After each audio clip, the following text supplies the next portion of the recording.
ઠાકોર અને કોળી વિકાસ નિગમમાં સરકારશ્રી દ્વારા સહાય કરવામાં આવે છે, આટલા વર્ષોથી કરતા પણ આયા છે। અહીંયા કોળી અને ઠાકોર સમાજના ઘણા બધા ધારાસભ્યો પણ છે।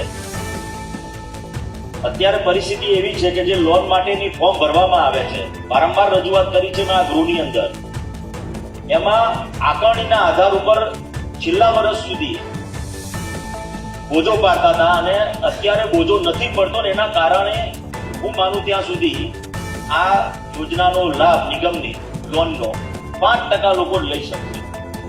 મારી વિનંતી છે કે ભાઈ આની અંદર ક્યાંક એક શરત ચૂકના કારણે બે વિભાગ વચ્ચેમાં એક પરિપત્ર થયો છે, ખાલી સૂચન થયું છે અને એમાં સુધારાના કારણે આખા ગુજરાતની અંદર ઠાકોર કોળી વિકાસ નિગમના એટલે સમાજના લોકો જે ફોર્મ ભર્યા છે 48,000 જેટલા એ લોનથી વંચિત રહેવાના છે।